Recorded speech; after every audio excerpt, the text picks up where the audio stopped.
Hey guys, this is Brian from Melting Rot, and I'll see you at the Tampa Morgue. Imagine, she bled 300 virgins to death. Some say 800.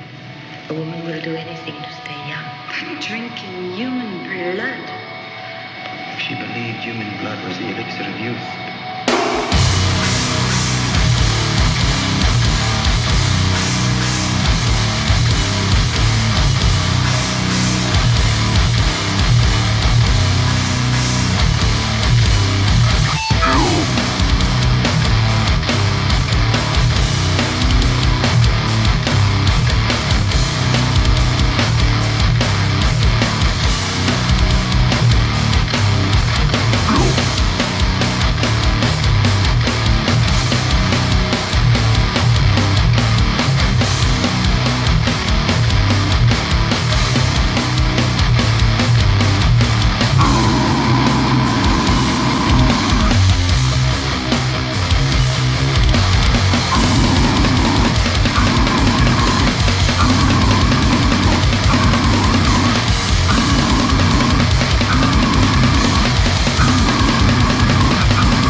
What's up? This is Tony, and you're listening to the Tampa Morgue, Season 3, Episode 130. And as always, from his studio deep in the bowels of Tampa Bay, Florida, Mr. Ed Webb. What is up, Webb?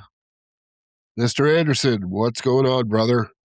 Episode 130, and a special day for you, man. It's Friday the 13th we're recording this, and it's also the same day that the new Monstrosity record is coming out, Screams from Beneath the Surface, the 7th full length from the band. Yeah, man, finally, huh, dude? You've been sitting on this one for a while. It's got to be kind of a relief to get it out there. Yeah, definitely, man. It's been a long time. I can't every time I drive by Morrison, which it is like less than a mile, not even from my house, I think, man, it feels like yesterday I was in there recording the vocals, and man.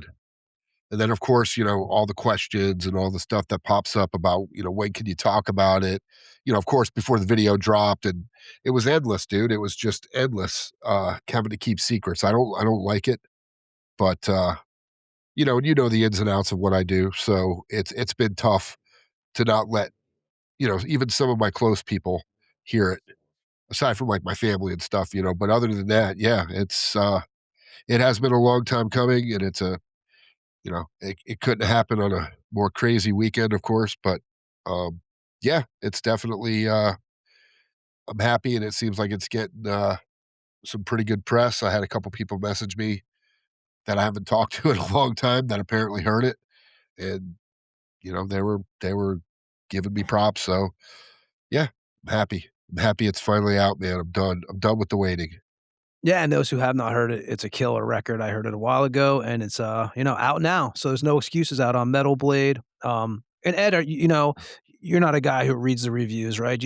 I mean, it's kind of like, these days, how in this world of keyboard warriors, how could you read reviews? Don't care. We did a little episode, when we were doing the intro for one of our things about, some of the stupid shit people say under the video. And yeah, I don't care, because they wouldn't anybody who talks negative wouldn't say it in front of your face. That's how So, it works. it's always the keyboard warriors that talk the most shit. And but for the most part, honestly, I have not seen a lot of bad stuff. So to me, it seems like it's gotten pretty good reviews. And the reviews that I've seen, Lee's been sending them over like a lot.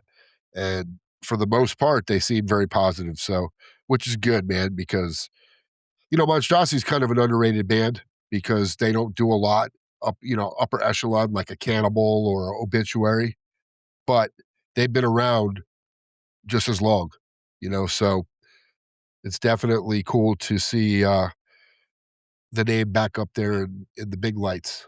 And we got a lot of shit coming up. So hopefully, with Maryland Death Fest, Brutal Assault, we got tour in April in Europe, and then we got a couple things on the back burner that I'm hearing about. So yeah, it should be a pretty busy fucking year. Hell yeah, About time. man, and, we actually opened up the show with Melting Rot, Something's Dripping from the Ceiling. That came out on a three-way split with, Melting Rot, Hacksaw, and Disease that was released on Headsplit Records, and, we have a guest tonight. We have Brian, the guitar player and the founder of the band, one of the founders of the band, will be joining us here in about 20 minutes, and you mentioned, Maryland Death Fest, and you'll actually be playing with, Melting Rot at that event. Yes, I think they're playing a different day, but we are definitely on the same bill for sure. Yeah, so we'll get Brian on here in about 20 minutes and we'll talk to him. Last week we announced some guests. I'll re-announce the guests again because we have another one we'll add to that list. Um, we're trying to get everything done before Ed goes on tour. We'll be recording when Ed's on tour from the road, but we're trying to If get some of the interviews done now. if I'm Um, alive. if Ed's still alive, because next week he is going under the knife, so we'll be keeping everybody updated, and we'll be seeing if we need a new host, co-host on the show and stuff. So send your applications in. The Me, pay is me, me, zero. me, me, pick me, me, Yeah, me, me, pick the me. pay is zero, and the hassle is a lot. You'll know if it's a success because I won't sound like a nasaled up fucking bitch anymore. That's right. Ed'll be doing the Axl Rose dance on the stage over You in got Europe. that right. I'll be running. But yeah, so we have upcoming guests. We have, let me see. This is no particular order either because I'm not going to say which order that guests are. We're going to run the guests, but these are the interviews we have coming up on the show. We have Thomas of Devastator out of the UK. We have Commander and Shatris of Luktis coming on, the black death metal band from Lithuania. We have Jan and Marco of Germany's Witching Hour coming on. We have Seb, the bassist of Hell Militia out of France. And then we have Rick Varaz from Left to Die, ex-Massacre, ex-Death, ex-Mantis. Those are just some of the guests we have coming up. We're working on a few more, which we'll announce when we get them confirmed. And also, those who are asking about shirts, we do have Tampa Morgue shirts available. Just send us a message to the Instagram page or the tampamorgue@gmail.com. We do ship to Europe and we do ship to the States. Yeah. So, Ed, mention guests, man. And I have to thank everybody who listens to the show. And every band that comes on here, man, because it's been, we're on episode 130. We've done 130 weeks in a row this show. And most of them have been with guests. Just in the last few months, some of the guests we've had, I'm going to read obviously the promo for the show here in about 10 minutes, but just, to give everybody an idea, like some of the guests we've had in the last couple of months, we've had Kev Desecrator from Destroyer 666, Sepulcher, and Venefiction on here. Chris Volcano did his first audio interview ever. Chris from Abominator, Cemetery Urn, Denouncement Pyre, ex-Destroyer 666. We had Yuha on from Death Chain, Chamber of Unlight, and War Moon Lord. We just had Chuck Billy on a couple weeks ago from Testament. He was on here for like 2 hours. Totally down to earth dude. If you're, into the old school thrash metal, into Testament, definitely recommend checking it out. I think it's probably one of Ed's highlights, right, Ed? Yep. I always heard he was a down to earth dude, and he proved it on every. I mean, nothing. We asked him, even talking to him off the show, he was just really cool. So, yep, definitely Chuck Billy, and I'll be seeing Testament really soon, a couple weeks, I think. Janice Landing. We had Tony Thomas on here from Witch Vomit and Torture Rack. We had the guys from Lead Injector last week out of Germany. The guys from Imprecation, Dave and Jeff. Perversifier from Miramac, Mortaic and Decency. Corpus Christi. We had Lee Harrison on for 8 hours, which was 2 episodes. I mean, I don't know if there's a stone unturned on that one. Hana from Asagram. And a couple guys that Ed will be seeing when he's on tour with Monstrosity. Atax and Scum of Germany's black metal band Pest. He'll be catching up with them in Germany. We had Nasty Ronnie on for a bunch of hours. So I mean, we've really, been fucking rolling around here, I gotta say. And tonight, obviously, we have Brian from Melting Rot here. What we'll do is we'll do releases. We'll do the little promo for the Tampa Morgue. We'll run the Circle Studios ad. We'll run the Tampa Family Fitness ad that Ed cut, and yeah, and then we'll do shows, and then we'll get Brian from Melting Rot on here. And before that, we're going to play some Melting Rot. We're going to play Second Thoughts from the Blood Delusions record that came out on Head Split Records 2021, and we'll be back on the Tampa Morgue after this track. No, I must kill him. It's all right. Kill him.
Hello, Tampa Bay Morgue listeners. This is Joe from Circle Rehearsal Studio, Tampa Bay's rehearsal giant with 33 years of service.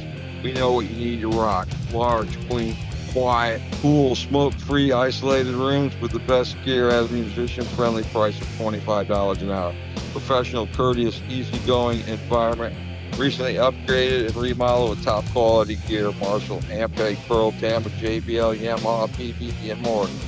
We have the experience and the gear to provide you with the best possible rehearsal experience at the best price. Just completed and soon to open Circle's demo studio for your recording needs. From laying down drum tracks to complete projects, we have you covered at a musician-friendly price. Also in the work is the Pro Rehearsal Room, freshly appointed and stocked with the best gear at nicely competitive rates. Our contact number is 727-546-8930. Our address is 10841 75th Street, Seminole, Florida, 33777. We have 7 large rehearsal rooms. Looking forward to seeing you soon. Thanks.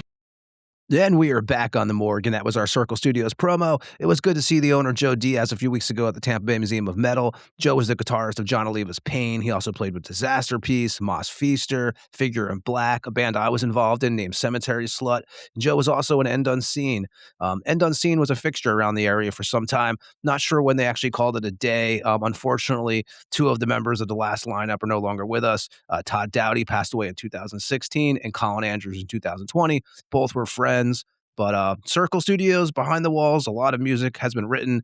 Definitely Has been a part of the local scene for a long time. Before that, we played, of course, some Melting Rot. We played Second Thoughts. And again, we'll be joined by Brian here in a few minutes. If you are a new listener to The Morgue, we appreciate you checking out the show. This is Season 3, Episode 130. We're an underground audio-only show. We are in no way influencers. We are just here to document the history of extreme music. If you need to contact us, feel free to email us at thetampamorgue@gmail.com. We will respond. You can also message us on the Instagram page, which is the most accurate place to keep up with the show, future guests, and all that stuff. And of course, you can find 129 previous episodes for free wherever you listen to your podcasts. There you'll find interviews with artists like Pat from Hellwitch, Glenn Destructor of Australia's Destructor, King Fally from Deceased and October 31, Gene from Perdition Temple, Malefic Throne, Angel Corpse, and Hexorcist. He was on the show a few times. Magnus of Aberration, ex-Condor, and ex-Mayans Hill. Vincent Crowley from Acheron, the Vincent Crowley Band, and Ex Nocturnus. I know Acheron has some stuff going on in their camp. Also, Jeff Manis from Venom and Venom Inc. That's a deep dive episode into the history of Venom. Anti, a.k.a. Necroterror from Cadaveric Incubator, ex-Slugother and Satanic Warmaster. Sadistic Fornicator and bassist The One from UK's Necromaniac. The man himself, Chris Reifert from Autopsy, Eat My Fuck, Abscess, and Violation Wound. Eric from Goat Semen out of Peru. He also plays with Evil Dam and was also a member of Black Angel. Ed Miller from Negative Plane. Daniel Avenger from Nocturnal, Angel of Damnation, and Black Priest of Satan. Ritual Butcher of Finland's Art Goat was on the show. Yano of Anal Vomit out of Peru. Heimland out of Norway. Knife out of Norway. We also had Ronnie Palmer on the show from Malevolent Creation, Blood Messiah, and Perdition Temple. Speaking of Malevolent Creation, we had Jesse Jolly on from Malevolent Creation and Blightmas. Lord Sabathan from Slaughter Messiah, Morbid Death, Enthroned, and Heinous. Adam Scott of Cardiac Arrest was on here. Crusher of Finland's Morgul. Matt Bishop from Human Artifacts and Lividity. Noella from Hexea out of Texas. We had John Berry from Nocturnal, Slaughter Messiah, and Ancient Rites on the show. Yarno of Urn, Graves, and Ex-Barathrum. John Walker of Cancer. Rob from Lucifericon and Ex-Destroyer 666. Martin Missy from Protector. Phantom out of Mexico. Luciferian Rites out of Mexico. Dawn of the Dead of Nunslaughter and Satanic Threat. Obviously, Nunslaughter has a new record coming out. Looking forward to that. Infernal and Odin from Disaster were on here. Sergeant Salston from Deathhammer. Jamie Bailey from Brodequin and Liturgy. We had Morbid Saint on the show. Blood Serpent out of Vietnam. Ryan Waste of Bat and Municipal Waste. Witch Trap out of Colombia. Tony Dolan from Venom Inc. and Adamcraft and Venom. Snowy Shaw from King Diamond and Merciful Fate. Dallas Toller Wade from Nile and Narcotic Wasteland. We had Alessio on here from Violenter, Hobbs Angel of Death. He also played with the Mentors. You Whore Preacher from Vomit Angel, Mask of Satan was on the show. And also Harry Quokenen from Hooded Menace, Hail Conjurer, Horse Latitudes, and Hollow Woods, which we'll actually talk about Hollow Woods in the release section here in a minute. We also had Simo on from Finland's Flame. He also was with Urn. Nige Rocket from Onslaught. We also had Kyle Thomas from Exorder on here a few times. Last time he was on, we dissected the Slaughter in the Vatican album from 1990. These are just some of the interviews you'll hear on the Tampa Morgue. You can hear them all for free wherever you listen to your podcasts. And what I'm going to do now is I'm going to mention a few of the releases from this week and the upcoming week. First, I'm going to mention Seeping Protoplasm, a Japanese death metal band. They're putting out an album called Repugnant Entanglement, coming out on Headsplit Records. Seeping Protoplasm formed in 2021. First release was a 2022 demo titled Profound Torment. They put out a debut full-length in 2023 titled Exhale Extinction. They also put out a split in 2023 and 2025. The new record has 8 tracks and came out on March 13th. Next, I'm going to move over to the Finnish death thrash metal band Blood Red Delusion. They're putting out an album called Bloodlust Awakening. It's self-released. Blood Red Delusion formed in 2020. First release was their State of Fear 2020 full length. Bloodlust Awakening has 10 tracks and came out on March 13th. And next, Mesticator, the German death thrash metal band's putting out an album called Total Mastery on Testimony Records out of Germany. Mesticator formed in 2019. Debut full length was titled Forthcoming Revelation. That came out in 2022. Also put out an EP in 2023. Total Mastery has 11 tracks and came out on March 13th. Then we'll go over to Soul in Pain, death thrash metal band from Chile. The Last Dance of Death is the name of this one, coming out on Dark United Media. First release was their 2006 full length. They also put out 2 EPs. This will be the band's 6th full length. It has 14 tracks, including a cover of Cold from At the Gates, and this came out on March 13th also. And to wrap up the releases, I'm going to mention Hollow Woods, the Finnish black metal band. They're putting out an EP titled Weep Beloved Earth that's coming out on Signal Rex Records out of Portugal. Hollow Woods formed in 2016. First release was a demo in 2018. In total, the band has released 2 demos, 2 full lengths, and 1 EP. Hollow Woods features members past and present of Horse Latitudes, Slave Hands, Casket Open, Hooded Menace, and Devil's Gateway. Weep Beloved Earth is out on March 20th. Now we're going to mention the musicians who passed away. And first, I'm going to mention Shane Rout. The Australian-born drummer passed away at the age of 53. He played with Abyssic Hate, Destroyer 666, Blood Duster, Filth, and Hecatomb. And next, I'm going to mention Paul Erzin, an Argentinian-born guitar player who passed away. He played for the bands Militia and Motor X. Next, Ben Biller, a German-born bassist of the thrash metal band Darkness out of Germany. He passed away at the age of 46. And next, I'm going to mention Ivan Cordero, a Mexican-born guitarist and vocalist for the grindcore brutal death metal bands Bows Out, Fermentia, Lord Piggy, and Splat. He passed away at the age of 49. And of course, as we found out today, Ed, the passing of the one and only Phil Campbell of Motorhead at the age of 64. And as we talked about on the show before, man, me and you last saw Motorhead September 25th, 2015, which I believe would be the second to last show that they played in the States, because the last show would have been Pompano Beach, I believe. I believe you are correct. And yeah, I'm glad we've said it 100 times, man, 1,000 times that, we weren't sure. My cousin worked the House of Blues, so we got the tickets, and it was a no-brainer. They killed it. It was a great show. You think about it, age of 64, man. You think about how it doesn't seem that old now, does it? No. I mean, that's literally 10 years for me.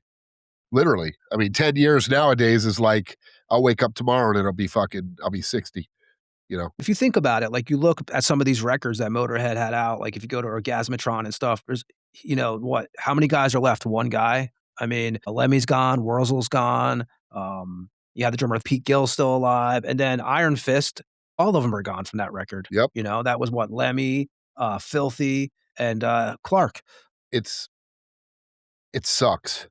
The Bad Magic record. Like that was the last actually studio record they put out was killer. His other band that he was doing called Phil Campbell and the Bastard Sons. Yeah, man. He also had the Phil Campbell All-Star Band. He played with Mass Mental. Like you said, man, he, 64 years old, way too early, but we definitely wanted to mention him. We just found that out. Another loss of another legend. Ed, I say we're going to do shows. I only have one show to announce, and I believe you only have one show to announce. We have more stuff coming up in the next couple of weeks, but we'll announce those as we get closer. But the only one I have that I'm going to mention today is Obituary with Intoxicated, Damage Done, and Virulence at the Woolly in Gainesville, Florida, March 19th.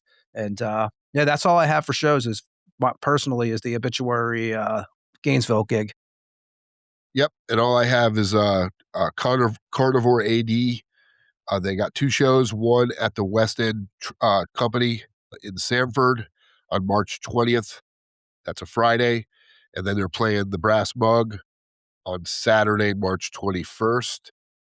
And yeah, I think if you go there, you might see a guy named Mark Van Erp, because I know he was coming a little early to go check out Carnivore because he heard they were playing here. That's right. You guys got rehearsals that week. And how many rehearsals are you guys doing before the tour? Sure. I mean, I know they're practicing this week. I know the guys are flying in late. I guess Mark's coming Thursday because he thought Carnivore was only doing the one show in Sanford until he found out they were playing the Mug. But Matt's flying in late Friday. So I know Saturday for sure, maybe Sunday before they leave. And I don't know.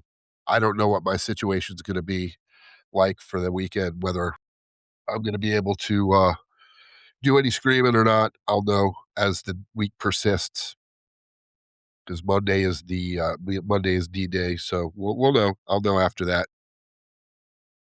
So Ed, that's all we have for shows, man. I say we get to the guest. We got Brian from Melting Rot coming on, unless you got anything else. Nope. I'm tapped out. So we're going to play some Melting Rot. We're going to play Morbid Infatuation off the Infatuation with Premeditation record that came out on Hells Headbangers March 27th. And we'll be back on the Morgue with Brian from Melting Rot after this track.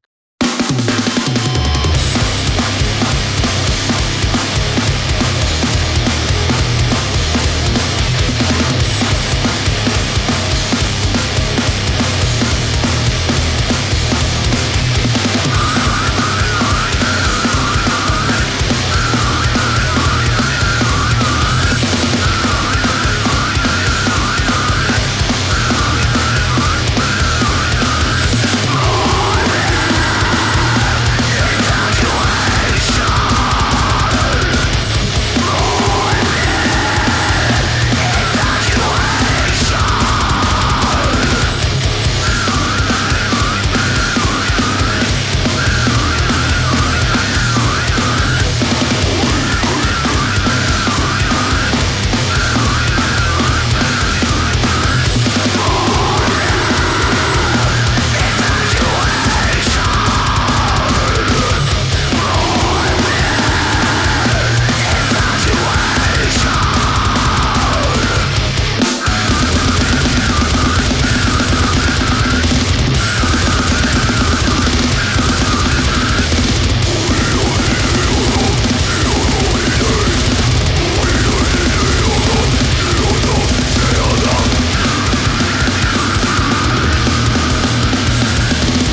What's up, guys? This is Ed from the Morgue, and if you're like Tony and I and dedicated to working out, and you're from Tampa or will be visiting Tampa, I'm going to let you in on the best kept secret gym in the area, Tampa Family Fitness on the corner of Bears and Florida Avenue.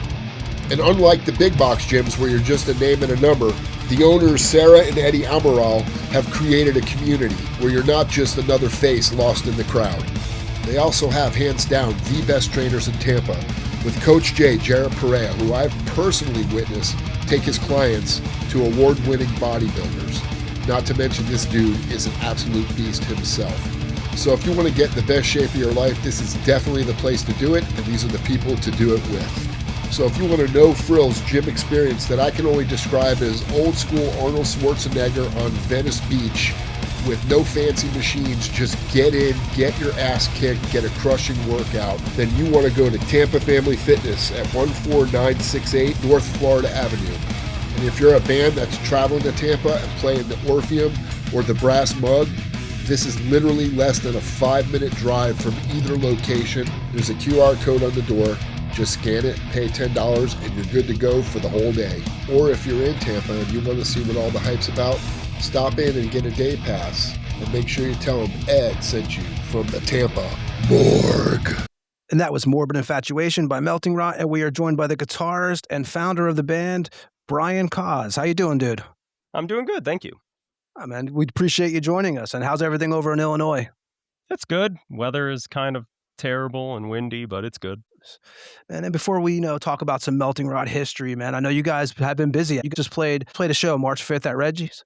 Yeah, we just did 3 shows. 2 of them were with Jarhead Fertilizer and Blood Monolith, who were on tour from the East Coast. They asked us to do the middle date too, but just with work schedules, we skipped it and we just played another local show. So technically 3 shows in a row, but 2 of them with that tour. And Reggie's, that opened up in 2007, man. When was the first time you saw a show there? First time I went there was 2010. It was like, I think the package was Black Dahlia Murder, Obscura, Augury, and Hate Sphere or something. But yeah, since then I've been there like hundreds of times. It's like the venue to go to in Chicago, and we've been fortunate to play there a bunch of times. When's the first time you played there? The first time I played there personally was 2011. I had a band I was in at the time. I think I was 17 or something. But yeah, we played a local show. There was a band that was a big deal at the time from here called Diamond Plate, and it was their release show. And Morbid Saint played too, I think, which is cool. But yeah, we played that, and then the year later we played. We were the local opener for the Exhumed Napalm Death tour, so that was fun. Nice, man. And the first time Melting Rot played there was 2018? Yes, we opened up for Wormrot. I forgot about that. You mentioned that, like Reggie's. What other venues there? It was the Metro, right? What other venues is like the place for the underground metal bands to play in your area? As far as the underground, it really is just Reggie's. Cobra Lounge is a little bit smaller. Usually they'll have more hardcore stuff, but they do have metal. Beat Kitchen, Subterranean. As far as like even Metro, it's usually bigger shows, like Obituary plays there, Death to All I think played there, but a lot of times it's not too much metal stuff that goes there. Like I saw like the Mayhem De Mysterious tour came through there, but that's pretty much it.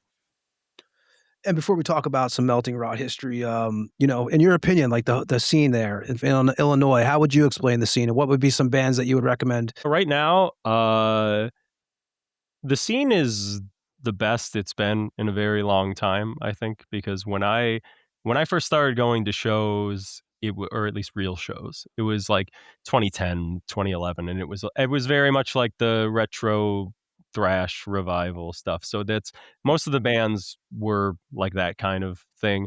As far as metal stuff, a lot of like, especially for death metal, for newer bands, there really was not a whole lot of stuff that I personally was into. But I do think now there's a lot of kids who are playing. There's some older guys who are forming new bands. Like my favorite band right now is called Degenerate Synapse. They just put out an album about a month ago. It's called Battle for the Mind. But it's very much, it's like a mix of like I would say Ass Suck, Incantation, uh, Suffocation. It's like it's like everything I like. But yeah, there's several, like our vocalist Ted, he has a different a band that's like gore grind called Organ Failure.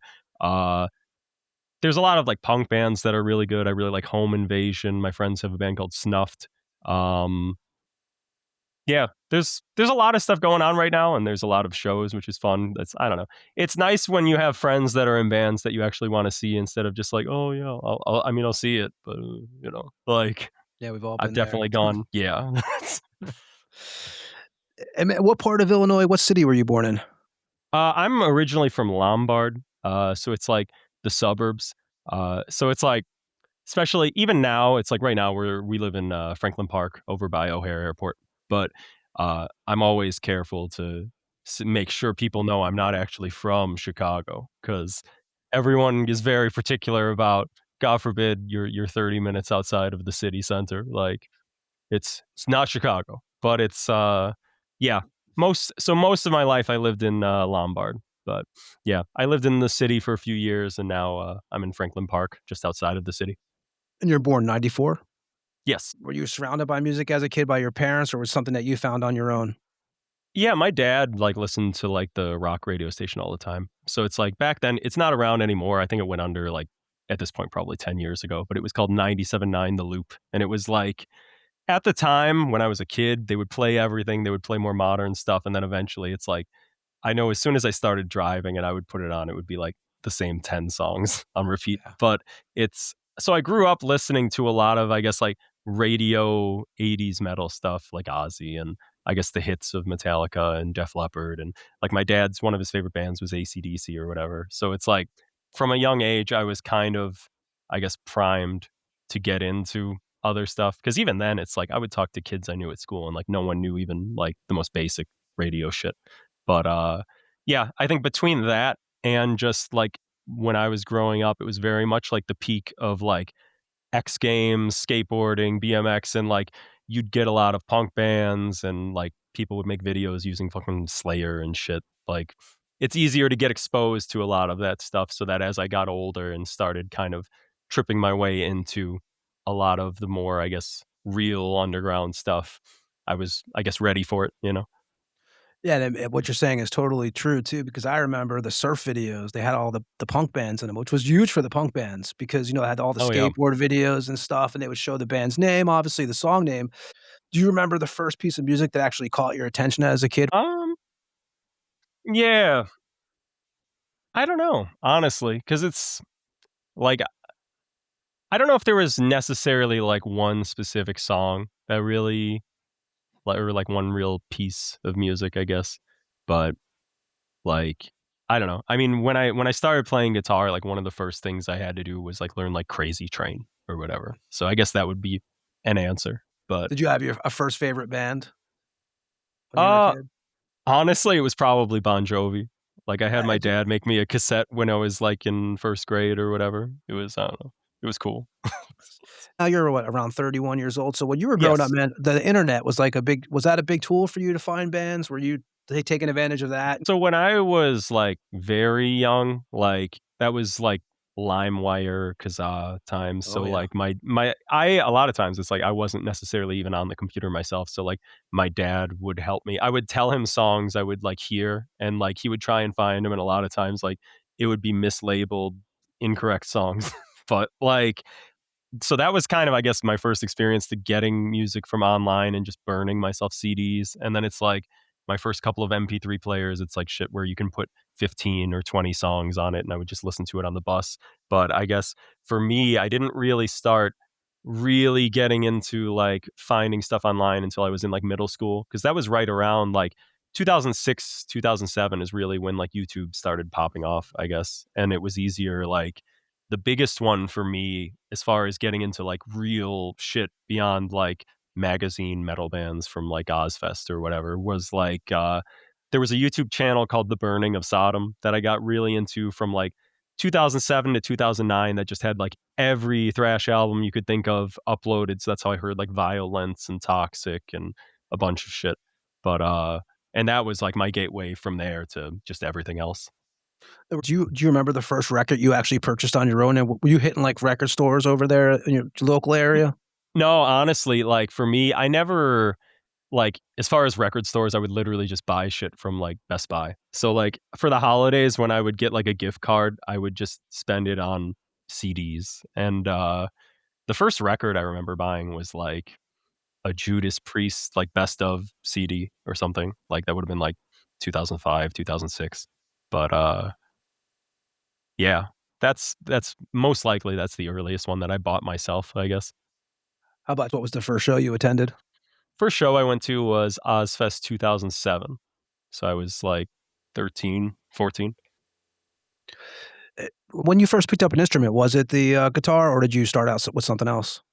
I wanted to play guitar and I used to ask for it every single year for like my birthday and Christmas and I never got it. So then like the one year I didn't ask for it, my brother did and he got one. So that was cool. But my first instrument was a trombone because it's like I just wanted to play something. So I was like in school. So it's like, all right, you can be in band, you could play a trombone.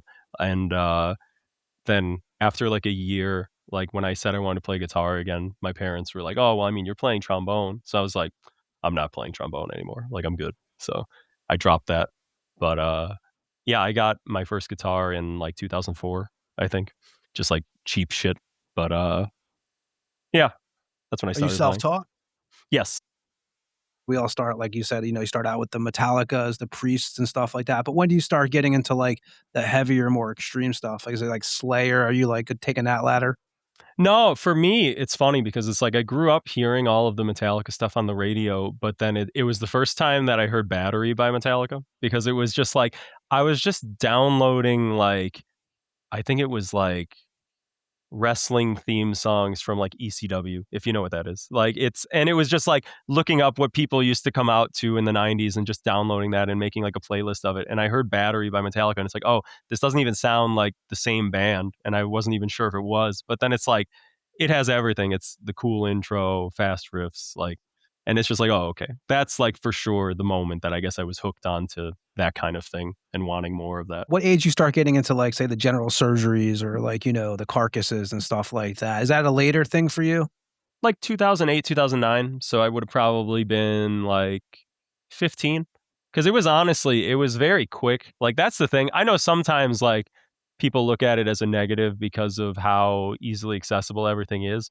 But it's like if you're obsessed with it, it's very easy to kind of go through the rabbit hole very quickly. Because for me, it was like getting into like the older Metallica, getting into like the other lesser known thrash bands. And then it's like, okay, then you start getting into, for me, it was like Florida death metal style where it's like, it's still thrashy, but faster, heavier. And that's like, okay, what's the next step of faster? It's like grind. It's like anything that's just all blast, whether it's black metal or whatever, like getting into like Vader and Marduk.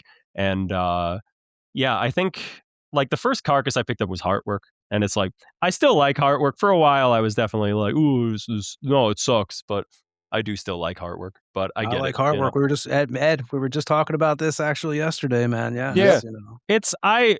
I totally get it. And it's like, sure, it's a different band and whatever. And yeah, it's all good. But I do think too, it's funny because it's like, I think when people are like, no, it's a complete departure, it's like, I think it makes like total sense how they got there. And I honestly, I think I prefer Heartwork to Necroticism because it's like, even if Necroticism is more like scary and it's more real, I feel like there's way more of that fucking like MTV time. Like it's way more of that time, I feel like, whereas I feel Heartwork is a little more timeless. And it's like the production is probably a big part of that just because it's like it still sounds like perfect.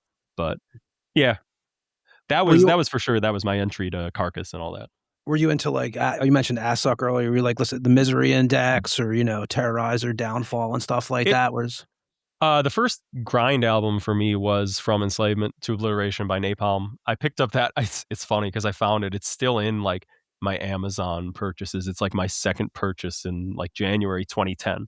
But yeah, I heard that and it was just like the production was just awesome. Like the guitar tone is fucking awesome. It's like that to me is still like the peak. But it's like from there, it was finding, like, when you went to YouTube and just searched for grindcore, it was like the modern bands of the time. There was like Insect Warfare had just broken up like a couple of years ago, but it was like Insect Warfare, Magruder Grind.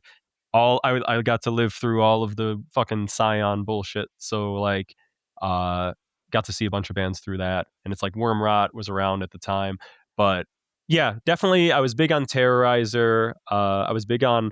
I didn't appreciate Misery Index until like very recently, because I think, especially with us being like a only no bass, only guitar band, to me I was kind of like, oh, like after Blind Spot, oh, it's not as good, because it's more dissonant. It's I think for me, Anti-Capital very much opened my mind to where it's like, oh, you could be one of these bands, but you can just have like cool metal riffs with squeals all the time. But in the last few years, especially when I was like trying to lay out like the order of our new album, I think I came to realize that like Misery Index is the better album, just because it's like, I think it's more of a drumming album for sure, but it's also just the flow of that album is so perfect that it's like, I was very inspired by that, and I was listening to it like every single day for like 2 years, you know? It's gotta be, like, almost 30 years old now. I think it came out in Yeah, '97. it's I mean, yeah. you know. Your first band, was that Splatter Control in 2011? Yeah, it was very much like mirroring, I guess, kind of my experience with going to shows. Is like, I'm in the suburbs. It's, you're lucky if you can find anyone that's even sort of into metal, and then it's like I had to like basically like get my friends into metal so that like their parents could drive us to shows or whatever. But it's like I was playing guitar on my own, and I got to a point where it's like, going into like 8th grade, I basically just stayed inside for the entire summer and like got pretty good at guitar. And I just wanted to do something, but it was like no one plays drums. And I mean, that's still the case. Like now it's just like there's one drummer and they're in 8 bands. And Yes. like, Same thing in Tampa, man. It's yeah, like 2 but drummers actually, but yeah, I always tell people, I'm like, you should, if you want to be in a band, you should just play bass. It's like no one plays bass. But they yeah, a friend of mine that I went to school with, like, he had a drum set. It's like he didn't really know how to play, but I was like, all right, we sort of figured it out. And that was my first, I guess, experience with like trying to put stuff together. But it's funny like listening to it now, because it's very much like, without focus, it's the sort of thing that I think people need to kind of figure out for themselves, where it's like, on paper it's like, oh, well, I like this and I like this style and I like this style, and what if we did all of this? And it's like, you can't. You kind of have to be focused, otherwise it just kind of sounds like a mix. So for me, it's like some of those songs are like, okay, I like thrash, okay, I like Napalm, I listen to Godflesh, I listen to like a more like technical thing, and it's like all of those pieces together don't necessarily work. But you know, I was 17 making that, you know? and the drummer, that's Neil Schmidt. Yeah. I still talk to him. I don't talk to him as much, but I've known him for a long time, since 2005 or 6. But we went to middle school and high school together. And you did the guitars and bass and vocals in that, right? Yeah, the bass was like total bullshit. We just didn't have a bassist at the time when we recorded, so it was just like, yeah, I could sort of play the notes, like, I don't know, but you can't even hear it on the recording. And eventually you guys became a 3-piece? Yeah, we played like a couple of shows. Like, I had written like a second EP, and it just like fell apart, because it was very much like, after I had joined the other band I was in, it was very much like I I just didn't have like the patience for like, I felt like very prepared. Like, I know how to play my stuff. I practice a lot, and it's like, if you aren't practicing your instrument and you don't remember the songs, or you can't play the songs, it's just like, oh, I'm not doing this, you know. And that But would be, you mentioned playing shows. That was your first time on stage with a band? yes, that was, yeah. You guys put out the EP in 2012, and that you did six tracks for that, right? Yeah. And I'm gonna play the song "Deleted" off of that. And anything you can tell us about this track? This is, at least musically, like guitar wise, the one that I still like the most for sure. But it definitely has that sort of thing where it's like the weird melodic part in the middle is like I was listening to Godflesh at the time and just put that in there. But yeah, I don't know. It's an interesting window, I guess, into like what, like 10 15 years ago? I don't even know. But Yeah. yeah. And were you basically writing all the material for that? Oh yeah. Like, I would write like all the guitar, and I sent it to my friend, who would like put together the drums, and it's like, yeah, that's good enough. Like, I don't know. But yeah, it was very much limited by whatever he was capable of doing, because it's like, I don't know how much he was necessarily practicing or anything, but it was like, yeah, as long as it's sort of usable and we can record something, like, that'll work, you know? Where'd you guys record that at? Oh, that was just like, our friend just did like real cheap.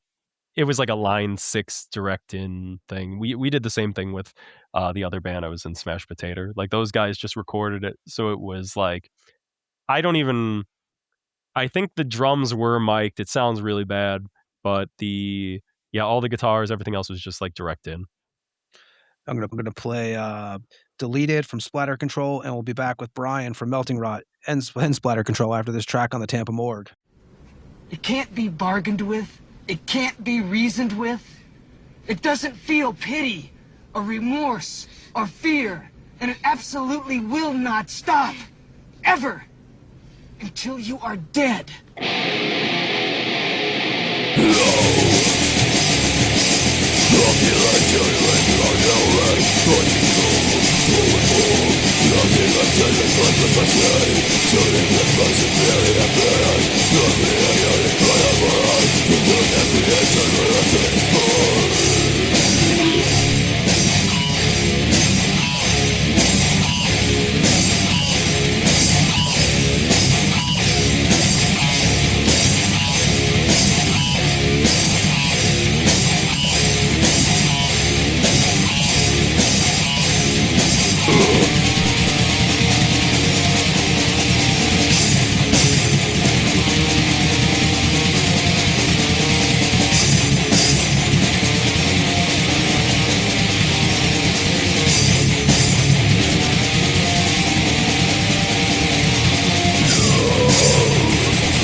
That was Deleted from Splatter Control.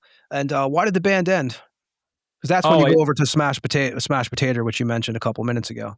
Yeah, I had already joined that, and it was very much like when I started playing with them, it's like, oh, like, I don't have to worry about how, like, and I know this probably sounds shitty. I don't mean for it to be, but it's like, it was like, oh, I don't have to worry about, like, if someone else is going to fuck up. Like, people have their shit together, so you can play. And it's like, they were already sort of established as like a local band when I had joined, so it was like, yeah, it was very much like I said, like, we had tried to do like a second release with that band, and it was like, oh, it's just not working. You know, we had started recording, and like the tempos were all over the place, and I wasn't happy with it, so I just stopped it. But yeah. Were you guys live, doing a lot of live gigs with Smash Potato? Yeah, we did a decent amount for a few years, and then, like, in between, like, our guitar vocalist, like, disappeared on us and, like, moved to Kansas City for, like, a year without telling anyone, so that was cool. But, and then he came back for a little bit, and we did a few shows, but it definitely got to the point where I was just kind of over it, because it would, I don't know. I think too, it's like, I very much, like, I try to go to a lot of shows, especially since things opened up again in the last few years. Like, I try to go to a lot of stuff, and I felt like at the time, the other guys really just, like, they weren't going to anything, they weren't playing. So then when we would get an offer, I'd be like, no, like, fuck that band. They'd be like, no, people like that band. I'm like, you don't go to shows. Like, you don't know. Like, you don't know what people care about. And it was, I don't know. It got to the point where I was just like, I would rather not do this and try and stay friends with people than let it get worse, I guess. But at this point, I don't really talk to everyone, but I've kept in touch with a couple of guys. And you did 2 recordings with them, right? Were you on the 2012 EP and I the did 2013? 3. I did the first time I recorded it was called The EP. The first time I wrote anything it was In Buffet There Is No Law. I wrote most of that except for the re-recording. I think I wrote like 3 songs. And then I wrote a few songs for we did like the full length or whatever. But yeah, those were the only times I had recorded anything with them. Is that when you meet Aaron? Yeah, so I knew Aaron because, like, he was going to shows. He's a bit younger than me, but he was going to shows with his dad when he was like 11 or whatever. So I didn't really start talking to him until like a few years later, but he would always go to our shows. And like he had said, like when I told him like I was like leaving, he was like, oh well, I want to join the band. I was like, go ahead, it's all you. But he had joined, and then he ended up quitting like a couple years later. So I was very much like, I had quit in, I think, end of 2015 or something. And it was in 2016 that I was talking to him, and I was like, okay, like I've always wanted to do like a grind band, so I was like, okay, send me what your playing sounds like your D beat and your blast, so I know what feel to go for when I'm writing songs. So he had sent me like a quick recording. I was like, okay, it's like Napalm style shit. So I wrote one song in the beginning of 2016, sent it over to him. Never really did anything else. We never met up. And then I had gone to Maryland Death Fest that year, and I saw, it was specifically, I had seen Hemdale was playing, and they that set in particular was me being like, oh, like I really want to do something like this. So when I got back, I started writing more songs, and I had, I believe it was 5 or 6 songs written, uh, and I sent over to them before we started practicing in like end of 2016, I think. And no one learned any of the songs, so it was a big pain in the ass. But we spent the next year learning the songs and eventually recorded it. But How do you meet Ted? same thing. I knew him for a long time. I probably met him like slightly later, but we all knew each other. Like everyone, it's always weird. Like I was just talking to my cousins about this because they came to our Indianapolis show last weekend. But it's like all of the regulars from the shows, it's like everyone's just hanging out outside. Like I don't smoke, but it's like so many people just go outside to smoke in between bands that everyone's friends, everyone knows each other, everyone talks all the time. So it's like if you're going to 40 to 90 shows a year, it's like you're seeing the same people. But yeah, he was definitely in our group of friends. He's a few years older than me, but he had a couple of bands that he was doing, and like Aaron had just like sent him the shit that we were working on. He's like, oh, I asked him if he wanted to do vocals. I figured it'd be cool. So Ted got brought in that way. But yeah. What is the first Melting Rot song that you wrote? The first one, it's track 2 on the demo. It's called Accidental Assassination. But that one was very much like, I just wanted a part that sounded like the blast part in Maze of Torment. So it's like very, I don't know if it's evident if I don't tell you that, but once you hear it, it's like, oh yeah, sure. It's but that's usually like when I try to like lift things from other songs, I never want it to be like I'm copying and pasting something, but it's like, okay, I want to like write something that feels like this thing I like, and hopefully it comes across in a similar way. But And when did you come up with the name Melting Rot for the band? it was Aaron and I were bouncing back names. I don't remember what the other options were, but I was gonna ask you remember. that. Yeah, it's always... Yeah, it's tough because I was trying to think back just because it's like, this is like technically 10 years since we started doing stuff, which is like, ugh. But they, I remember I sent him like 2 things with, I think, Melting, just because I was like, no one really has that. There's a million Rot bands, but it's, it is what it is. But I had sent him like a couple of options, and he was like, oh, I like Melting Rot. I was like, okay, whatever, that's fine. But that was basically the process. It was very quick over Facebook Messenger. But And who did the logo for you guys? 'Cause I know on the first couple tapes you guys were using the standard, the standard type lettering, but who did the actual Melting Rot logo for you guys? oh, that was Aaron. We always, because like the first couple of releases, we never really put the artwork on we never put the logo on the artwork. It was very much like, I don't know. I kind of liked it, especially as we were doing like cassettes and stuff. It's like, I'd rather just have the image and then you could see the logo somewhere else on the spine or something. But yeah, we had the logo pretty early. It was the first one Aaron made, and it was like, he's even said he wants to redo it or get someone else to redo it, but I like it. And also, like, I know that like as soon as a band changes the logo, it sucks. So Yeah. I don't want to do that. And you mentioned, which, there was a time period, and Ed, you probably remember this too, when even the death metal bands were changing their logos when the whole shift was happening. I kind of think you got to stick with your logo if it's Yeah. known to people. And where are you guys rehearsing at early on? Early on, so Ted was living in a house with a couple friends in Aurora. So that's why, like, all of our stuff said we were from Aurora because we're like, okay, we can't say we're from Chicago. Everyone will get mad at us, so we'll just say Aurora. And then it's like, it's funny because now, like, I just changed, like, on our Bandcamp finally, I just changed it to Chicago because I had kids coming up to me at shows being like, "You're from Aurora?" I'm like, "No, like, not really." It's like, I'm sorry, like, but it's Lied to they, y'all. yeah, I'm just posing, but they, yeah, but we had started practicing there just in his basement, and we spent the first couple of years there until they moved out. Uh, then for a good amount of the time, we would practice at Aaron's, his parents' basement, and we still do it there sometimes, but it's kind of far out of the way because it's like probably an hour south of Chicago, and now most of the time we try to practice in Ted's other band, Organ Failure, has a practice space in Chicago, so we try to just meet up there and practice when we can, but it's, it really just depends on everyone's schedules and whatever's convenient for everyone. I know you said earlier that I think you said you had like 5 songs written, or you were sending to the guys when you guys first start out. Are you handling like the lyrics and everything at first? I still do.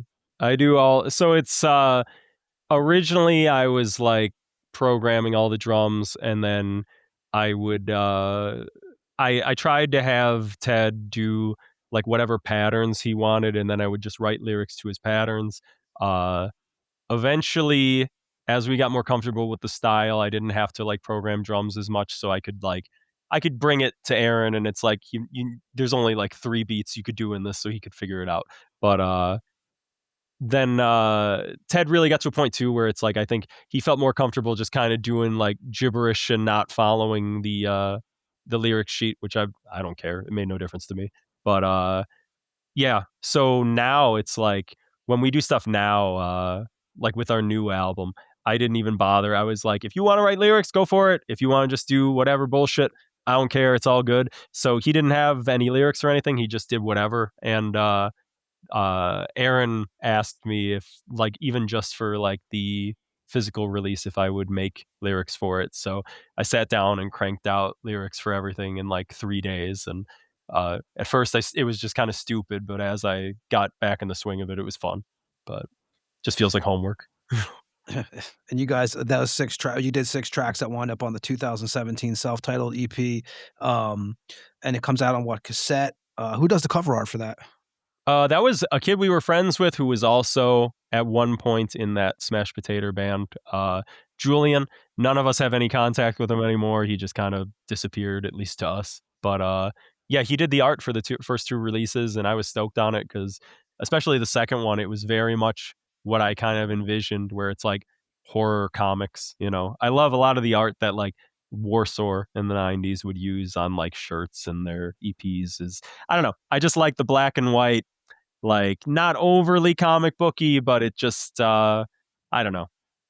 It's so it stands out a little bit more. I do like not overly cartoony, but a little bit of that I think is cool, and it can look kind of cool, especially when you're playing like really over the top shit, I guess. But Are you guys horror fans? I am specifically, yeah. I know the other guys do, like, everyone's kind of got different tastes. I'm definitely more into like, I guess like Euro, like I like a lot of the Italian horror. Uh I know Aaron is more, he likes like Motel Hell and a lot of like older slasher movies. I know Ted likes some of that stuff, but I'm not. I don't know that he's as into that, but he definitely likes some. And, for this, I'm actually gonna play a track off of that, 2017 demo here in a second. I'm gonna play Forklift, Facelift. But where was this EP recorded at? Because I see it's credited to a Roach Records. Yeah, it was some kid's garage. And Aaron knew this kid Nate, and he just let us record in his parents' garage. And like it's awesome too because like they fucked up the recording, so like the guitars were on one side and the vocals were on the other side, which is great. But they yeah, that was our first time just recording anything, and it was just one take in this kid's garage, 2 guitar tracks. But yeah. Yeah, I'm gonna play that track. Anything you could tell us about this song? It was very much, I always wanted, I love the idea of a grind band having a song that just kind of starts with like a hit, hit, hit, and then it goes into blasts. Uh So I was very happy with how that turned out. Unfortunately, like every release since, I've just gone back to writing long metal intros, but it's in my blood. I have to. But they yeah, I still really like that song. At times it does kind of feel a little more amateurish compared to some of the stuff as I've gotten better at writing songs, but I'm happy with it. It's very much, it's like a weird middle ground between like Nazem and like Marduk at times, Panzer Division. It is on the new album also too, right? It's Yes. the one track you guys put on there. That's the one of the 2 older tracks that's on there? Yeah, there's that, and then from the first EP, it's Aiming for Construction Workers. Yeah, But so those were 2 songs that we figured could use. It's cool to hear them now, where it's like we had never played a show when we recorded that first release, and now it's like we've been a band for 10 years. We've played at least 6 years worth of shows. cool, man. I'm gonna play that track now. This is Melting Rot with Forklift, Facelift off the self-titled 2017 demo, and we'll be back with Brian from the band on the Tampa Morgue after this track. Afraid? I'm only trying to help you. Why should I be afraid? Because I want to see you die.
And that was Melting Rot with Forklift, Facelift. EP comes out, right? And your guys' first show is September 22nd, 2017 at a venue named 7th Street Space. Yes, that was we actually just played there this past weekend for the first time since I think 2018. But that is our friends in Minimum Wage Assassins. I'm not sure how many bands are really there, but it's like this little shack they use as a practice space and they run shows out of there. But it's pretty cool. Like if you pack it, you can get like, I don't know, at least 60 people in there. In the summer, it gets extremely hot though. And I'm pretty sure it was that first show where it's like, it's so hot that it feels like you're playing in slow motion. It's like crazy, but it's a good time. With your style, are you mixing with like punk bands starting out and stuff like that? Like, is there's mixed bills you guys are playing with? Is it like death metal, some crust bands, or, When and we grind were bands?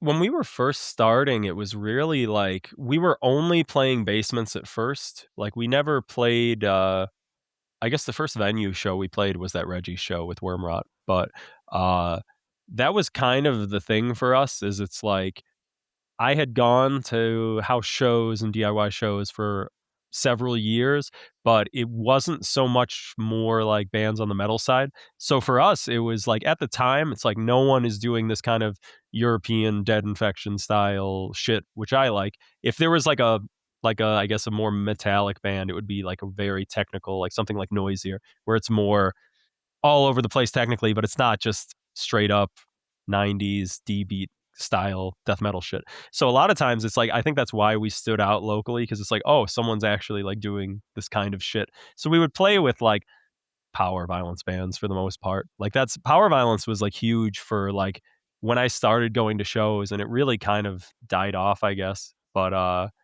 now it's like hardcore is big, but that's its own thing. But yeah, a lot of times it would just be like you play with bands that are, they don't have guitar players, it's just bass, or you know, two-piece bands, a lot of that kind of shit. And you mentioned, these basement shows and stuff. So I know 2018, you guys are doing shows with Sty, Self Hate, Death Rattle, and Girth. But you guys also, is that Temple of Murmur you guys played out on New Year's Eve? Was that another basement kind of setup? Yeah. Most of our shows, the first couple of years that we were a band, were at Temple of Murmur. It was just a basement, and it was just awesome. It was we had a bunch of friends that lived there, and they would book shows all the time. But that place was awesome. It I was saw some footage of it. Yeah, I was checking out some of the footage of you guys playing there, actually. when everyone, I think they got kicked out or they couldn't afford it because people were starting to move out. But it's very weird now because that venue is now like, it's like a comedy venue. Like people found videos of it. It's like there's comedy shows in this fucking basement that we used to play shows, and it's like, oh, okay. But they it sucks because when that house went away, it's like so many of the spaces, like when I started going to that shit in like 2012, it's like there used to be all sorts of houses and spots that you could go and see stuff at, and now it's like there would be a couple, but it's, everyone got older, unfortunately, and no one really wanted to take it up again. But I know like 2013, 14, I think, like there were a lot of shows getting like cracked down on, so that didn't help. I was at one that got shut down, and it was fucking miserable. But they yeah, it's right now, it's like the DIY stuff is like fucked because there's several venues you can play, but it's very clicky. A lot of it is just geared towards like only hardcore, and it's like uh for a while the longtime punk house in Chicago was called Albion House, and right, there's been like it's changed owners a bunch of time now. There's a bunch of drama with the guy who runs it now, and people don't want to play there, so it's like you have no options for booking any of that kind of shit. Sucks. Yeah. 2018, you guys put out, in the second release, you guys put out the EP titled Irreversible Surgical Failure, again, recorded at your buddy's base, what, the garage or slash basement. And how many days does it take you guys to record that? Oh, just one day. The That one, 7 that tracks. one, that one. It was the same kid helping us record, but we just recorded that one in Aaron's parents' basement. But it's like we were. I think our first 3 releases were all just like we record guitar and drums live in one take, one guitar overdub in one take, and then he does vocals. So it doesn't take that long. And you mentioned earlier, Dead Infection. You get a cover on that record too from them. Yes. Yeah, Flying Shit in the Outer Space was like, I love that song. There's videos of the one in particular is like Dead Infection live at Obscene Extreme playing that song, and it's just like the sickest live video. And everything about that is just like, okay, I want to somehow capture this in like whatever I'm doing. And it was cool because I just went to Japan over November, and Yarrow, the singer of Dead Infection from that time, was there. So I got to talk to him, and he was like, "Oh, we don't." His new band, Meat Spreader. He's like, "We're Dead Infection's dead. We're never going to do any of those songs. But if I was going to do one, I would do Flying Shit in the Outer Space." I was like, "Well, brother, I got a band that plays that song. If you ever want to do Cover it." that, But yeah, And the artwork on that EP was done by Julian. yep, same guy. And he was a bassist, right? In Smash Potato, and he was also a drummer in Rotted. Yeah, he played in several bands. He was a cool dude. He just very much kind of disappeared on everyone, unfortunately. But yeah. And that's your first, if I'm correct, that's your first release on a label, right? Which, because you hook up with Dylan from Headsplit. Yeah, that was our first one.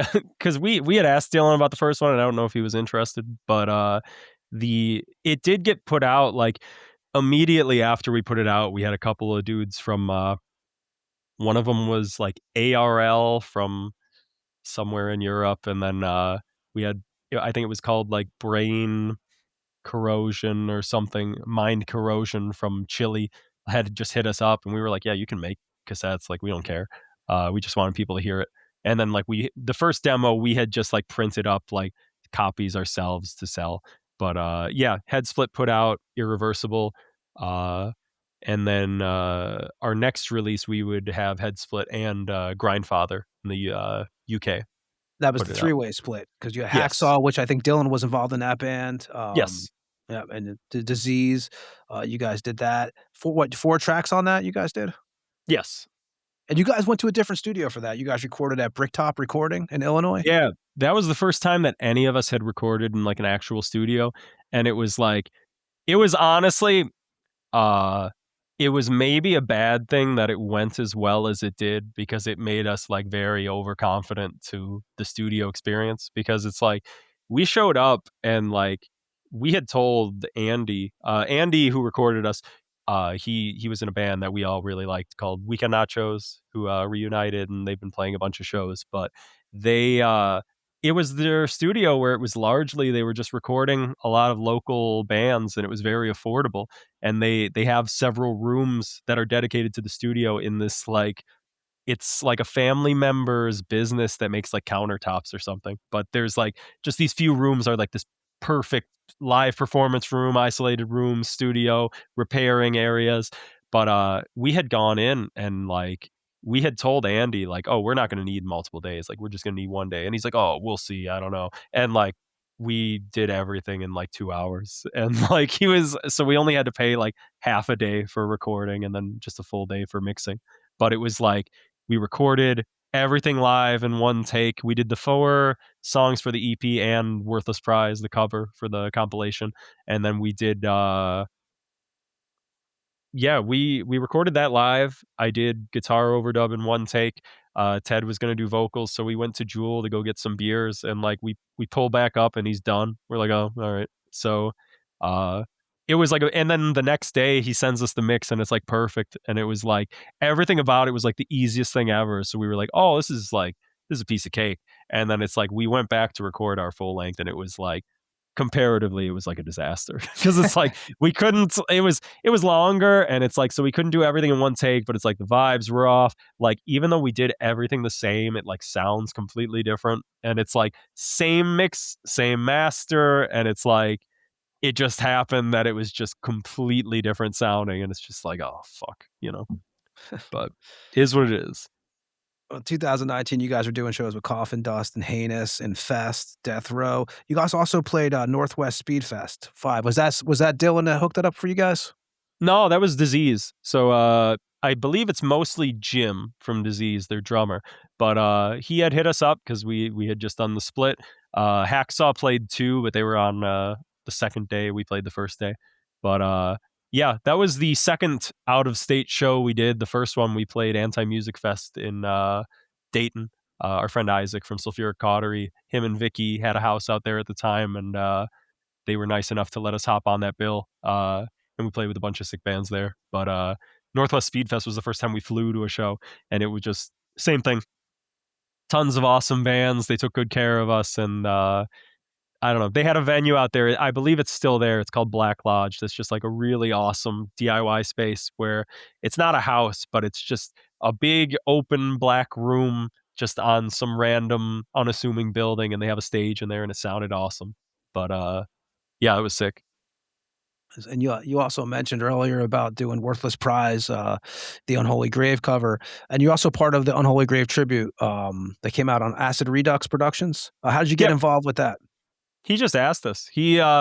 Carl from Acid Redux just hit up the page and was like, hey, we're putting together this compilation. Would you guys be interested? And he gave us like a list of the bands that were playing and stuff. And like, to be completely honest, because I know it's poser shit, that's fine. I'm not the biggest like Unholy Grave fan or anything, but it was like it was like all my favorite bands were already on this compilation. So I was like, okay. I started looking up songs and really quickly found Worthless Prize. I was like, oh, okay, yeah, we could do this, and it worked out.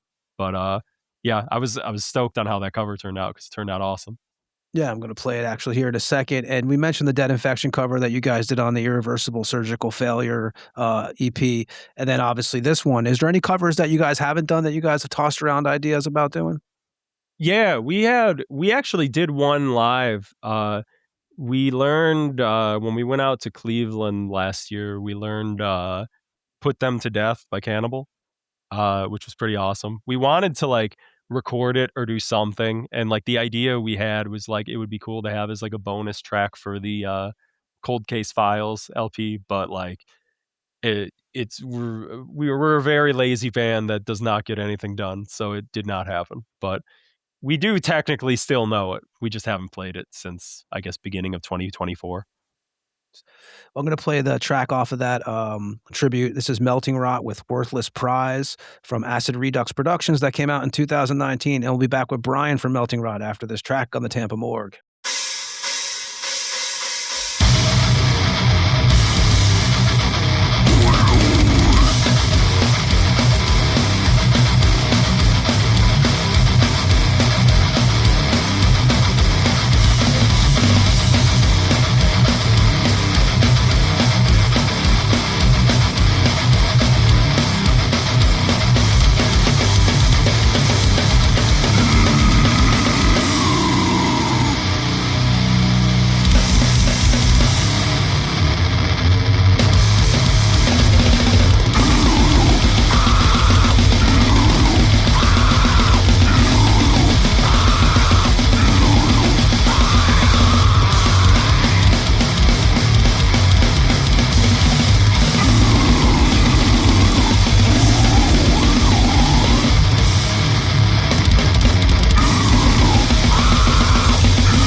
And that was Melting Rot with Worthless Prize.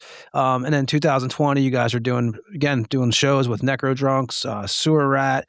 And then again, the full length, which you were mentioning a few minutes ago, Blood Delusions. You said it was a totally different experience. Comes out on Head Split Records, again recorded at the Brickstop Recordings. Totally different than what you thought you were going to wind up with at the end of the day. Yeah, it was that whole. We very much just as a band, but it was in the middle of that release, just got like derailed by COVID, like everyone else. But it was like, it definitely felt like, okay, like we're putting out releases, we're starting to play out of state, we're starting to do stuff, and then just like went off a cliff. And it's like, we had like half of the album was written when we did the shows with Necro Drunks. We did like 2, and then like the night after the second show, like Autopsy played Reggie's. So we all went to that show. And that was literally like, that was like the 7th. And I think everything shut down on like the 12th or whatever. And it's like, oh, well, but yeah, so we weren't practicing, especially since we were practicing at Aaron's like family's house. Like he had his grandma there who was like high risk, so we couldn't get together for several months. So I basically just spent the downtime just like trying to write songs, trying to come up with like an order, like a track listing. I like ran through it a million times, like full album playthroughs. I programmed all the drums and like tried to get everything together to a point where it was like trying to just keep busy and be as prepared as possible and put as much effort into it as I could just on my own at home. And then we started practicing again, I think, because that would have been, we stopped in March. So I think we started practicing again in like June or July. We ran through the album a bunch of times. We were feeling pretty decent about it. So we booked studio time for Christmas, or it was December, like early December. And it was like, even that was like, we had to delay our first recording session because they had a COVID scare at the studio.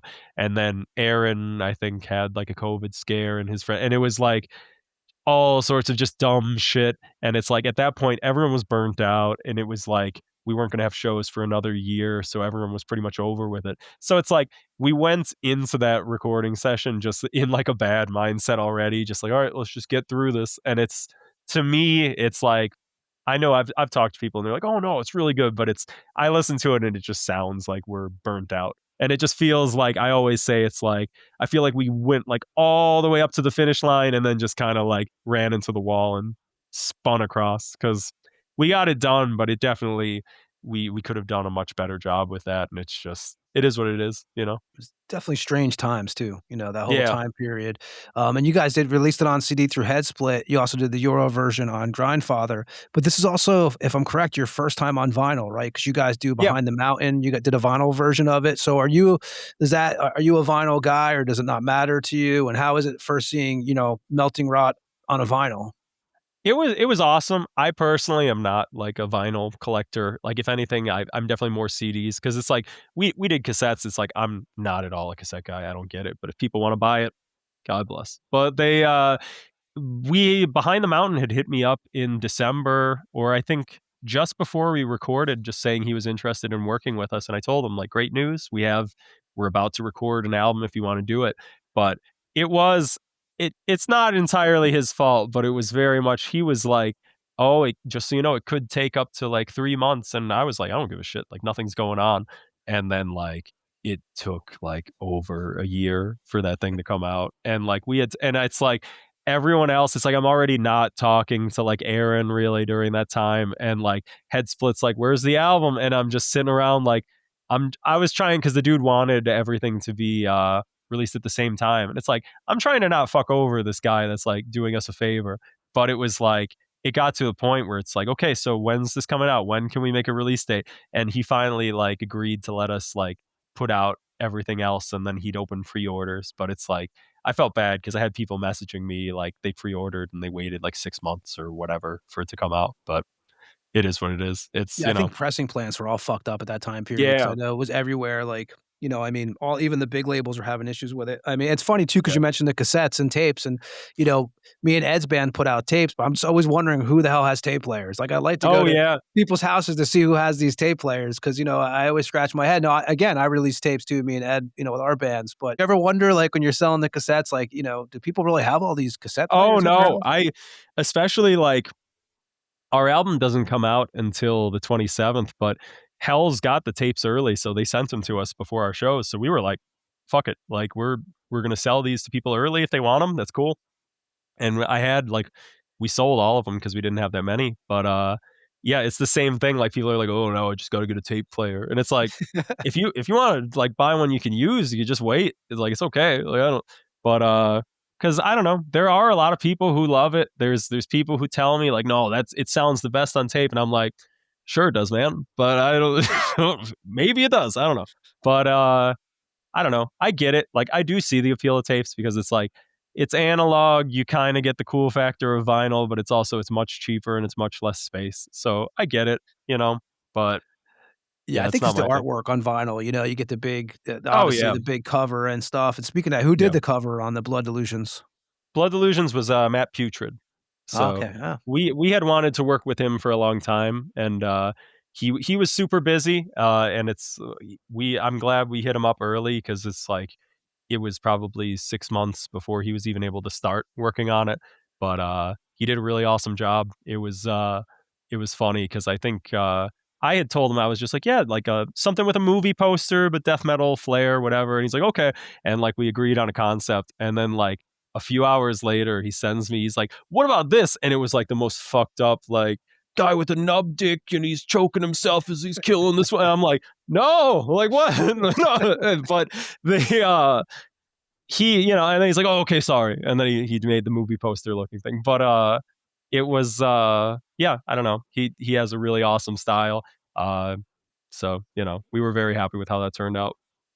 Yeah, and when you look at, like, the Melting Rot t-shirt designs, you guys kinda have a certain thing going on. And how important is the artwork for you? As because as, us growing up listening to this music, I mean, obviously, especially back in the day, like, album covers were how you bought records or how you chose records, or, is that important for you? I think so. And it's like, in the same way, it's like, I guess it's a very modern way to look at it, but it's like, it's the same as like the record store kind of thing. Like I always kind of look at it like YouTube recommendations. Like when you see that thing pop up, what's going to catch your eye and be like, oh, I want to check that out. And it's like, because that's how it was finding so much shit for me, is just like, okay, here's something that looks cool. It's like you got to get something, has to catch your attention, you know? Uh, and it's whether or not you get something that's like iconic, that's going to stand the test of time, or just something that is cool and eye catching, you know?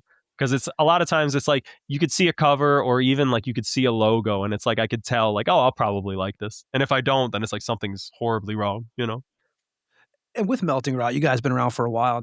Is how serious you take the band different now than when you guys first started getting together? Like, did you? I mean, obviously, I don't know if you even picture the band being around in 2026. But when you get to Yeah. this point now, are things different for you when you think of like the general direction of the band? Sort of. In like, I think for a few different ways. So when we first started, it was very much for fun. And it's like, it did kind of feel like anything positive we were getting is like, oh, cool. Okay. Uh, After COVID, the other two guys had bands that started doing stuff and got more serious. And I think they also got like the post COVID bump. So like Aaron's band Molder was doing a bunch of stuff. They've toured a bunch. They've gotten a lot of recognition. And I think through that, that's helped us get, I guess, more attention. Aaron's helped get us on a bunch of shows. We've gotten on Hells, I think through him, or I don't know. Justin says he just picked up the CD, but I don't believe that. But they, and then Ted's other band, they started playing a bunch of fests. They started playing like they did MDF 2 years ago or something.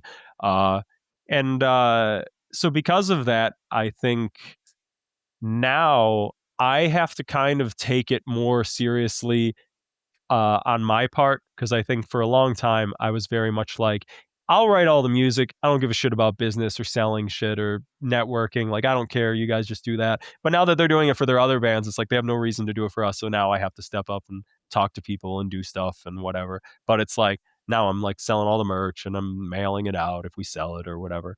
But it definitely is, I think, just the fact that now uh I think there's a little bit more thought being put into like promotion, I guess, and the moves we're trying to make. Like especially this year, just the way it's worked out is it's like, okay, like we're putting out this album. Like we started playing shows again in end of 2022, and we were just trying to balance out our time between their other two bands and other commitments that they had. And now it's like, okay, we were slowly working on this album. It's finally coming out after a year. We have it's new album coming out on a bigger label on Hells. We have playing Some big MDF. We're shows. playing Obscene Extreme. It's like trying to make it all kind of work in one push for momentum and see what happens. But yeah, I think even with your guys' shows, you can see, like, okay, so, 2024, you guys doing Mardi Grind, you guys are doing, you guys play with Vomitory, yeah, you guys are playing with Gorgasm, then Mortician, Cardiac Arrest, yeah. you guys did the show with Nunslaughter, Molder, the Lurking Corpses and stuff. I was wondering if that was kinda like when the relationship started with Hells. Was before that, or was that kind of the Yeah, same time period? like we were actually, and it's like I never like watched it at first, but like Justin was talking about us in his videos from like one of the first videos because he like picked up the album when it came out or whatever. But and he was just like a fan. But so he had Aaron's band Molder was signed to Prosthetic like pretty much right when we recorded Blood Delusion, so that would have been end of 2020. So it's like I don't think they even had an opportunity to like consider Hells, but it was like from there they built their relationship. He was already a fan of us or whatever, so I think it was just through that, you know. But I don't know. Justin said like he definitely prefers us to Molder, I guess, which is great. I tell that Aaron that all the time. Everyone likes it better. But it's like they uh yeah, I don't know. So we were definitely already planning on working with them. It was really like the biggest holdup was just getting our new album done, because they had offered to do the Cold Case Files, and I'm very much like I don't, especially now, like after COVID, after like 7 years or whatever, it's like the last thing I want to do is be like, here's another release of our demo or whatever. But there's a lot of people who haven't heard it. So we told them, sure, we're down for it. And it ended up, it took like an extra year or two to come out. And then it's like, okay, like we finally got the copies of it like after our new album's done, and I'm just like, fuck, man. Like, I want to get the new one out because the other two guys are like, no, we have time. We could take our time. And I'm like, dude, like, if you're not putting shit out, especially now where everything is just fucking algorithm bullshit. Oh It's like yeah. if you're not in the algorithm pushing something new, it's like you don't exist. And it's like I kind of feel like it drives me insane because I feel like so many people from like some of my favorite bands have been like our biggest supporters, but then it's like as far as just regular people going to the shows or buying shit, it's like okay, whatever, it's like whatever. In a way, it's cool, but We always talk about it with every band that comes on here. Pretty much when you put out an album now, I think you have like and we know because we read albums we hear some releases every week on here usually, and there's a shitloads of records coming out every week. I mean, there's so yeah, many EPs, demos coming out that it's hard to keep up, and I yeah, think the window of like how fresh that album stays, like we were saying, even the big acts, oh like, yeah, are putting out a record, they probably have, like, 2 or 3 weeks where they're shoving it down your throat everywhere, then it's gone, on to the yeah, next. And I think you're right, and and you mentioned the new album, which we're gonna talk about in a second here. You sure, mentioned obviously, the Cold Case Files, too, that came out in hell. So what's that's the 2017 EP, yeah. 2018 EP, and 2019 split, and then the other split, right? Three-way split? Yeah, the compilation track. So it was basically everything we recorded before Blood Delusions, like before COVID. But that was the first time any of it was on vinyl. So You guys put that out, and then, obviously, we talk about the new record, which well, the first thing I'll mention too is, the new record's what, 16 minutes, I think, around that time period, and, slightly longer, but yeah, yeah, I heard you say that pretty much, like, you kinda keep it at a certain time frame, right? You don't wanna be obviously yeah. going into an hour with so, I mean, can you explain that a little bit? It's very much because I remember like the first time I heard someone talking about that, like when I was first getting into it, was again that band Magruder Grind. Like I remember they did some interview for like Scion where like their guitar player's like, I want to see my favorite band for 15 minutes and that's it. And I was like, oh, that's ridiculous. And like they would play 15-minute long sets. I was like, oh, that's stupid.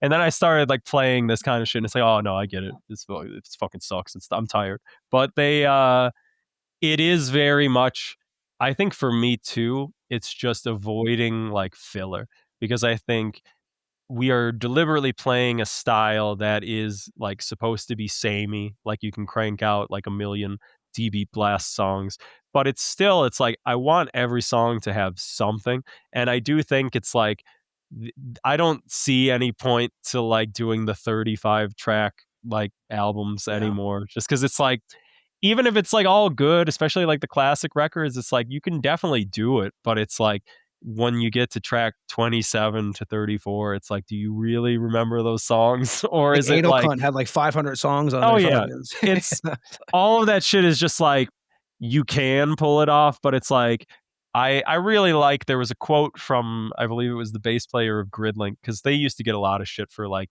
their first couple albums were, like, 10 minutes long, but they would say, like, it's better to hit, replay than skip, and it's like, I like that, where it's like, I would rather I feel confident, at least on my end, that, like, I can kind of provide an album's worth of riffs condensed into like 15, 16 minutes or whatever. But I get it. And it's like, you talk to like metal guys sometimes, they're like, that's stupid. You're just lazy. It's like, sure. Yeah, I am. But I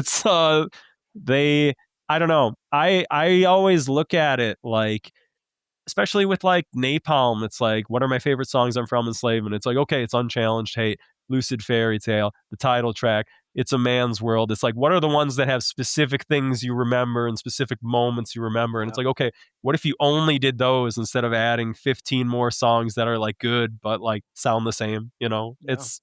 That's kind of how I try to approach it. I'm also a believer, which, and Ed knows and we've talked about this a million times too in our own bands. Like, I don't think a band should play more than 30 minutes, man, unless they're the Oh, headliner. God. Like, No, I think 100%. I think 25 minutes is actually the perfect pocket, but if you got to Yes. bleed over to 30, but like, I personally, and even when I was younger, I thought this, like, bands that go up there for an hour, opening band, Yeah. it's not needed. I mean, I even feel that way with headliners sometimes where it's like, especially when you get to like the fucking like we're going on at 11:45 and we're playing an hour and a half. It's just like, dude, I want to go home. Like, I don't care.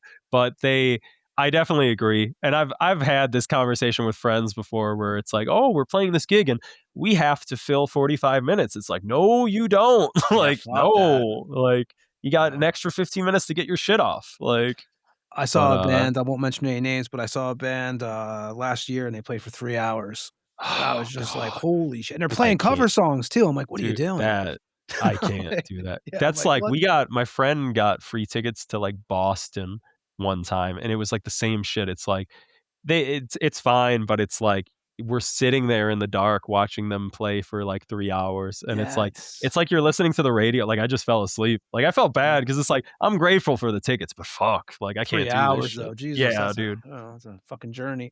But, Yep. yeah, so you guys obviously the new record's coming out, man, Infatuation with Premeditation, and, first of all, man, what do you wanna tell us about the new record? You know, it obviously comes out March 27th on Hells Headbangers, 11 tracks.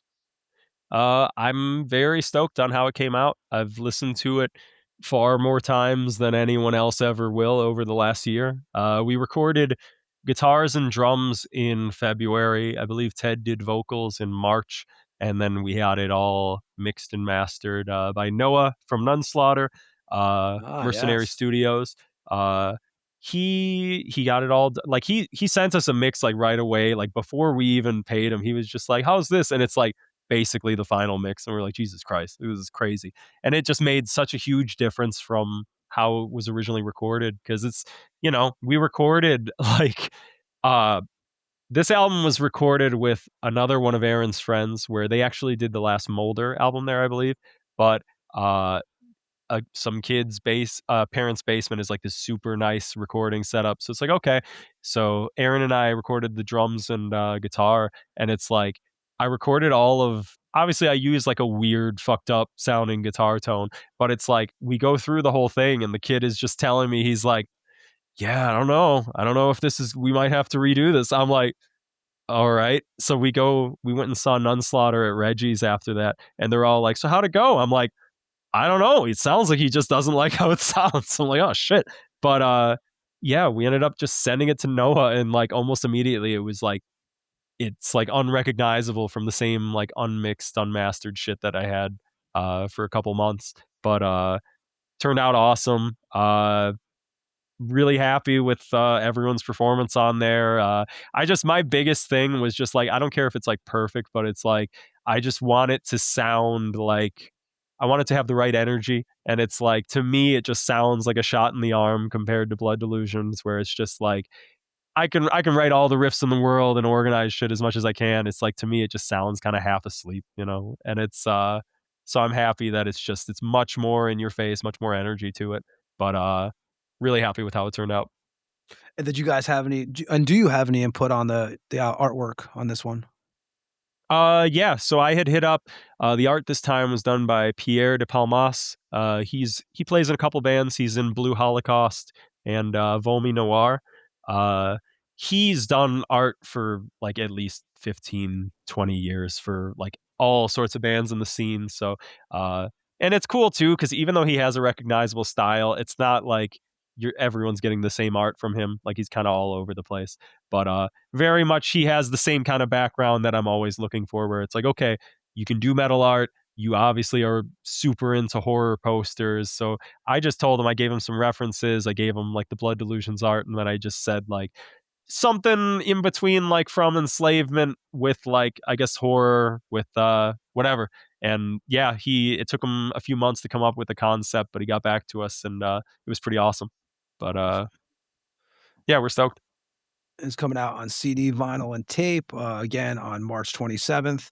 A couple more things, man, we'll let you get out of Sure. here, but what's your gear you're using these days? So I've always used the same gear on all of our recorded stuff, because I've tried to change it up, and I cannot replicate the tone with anything else. Uh, I have a PV Triple X head running into a Carvin 4x12 with Celestion Vintage 30s.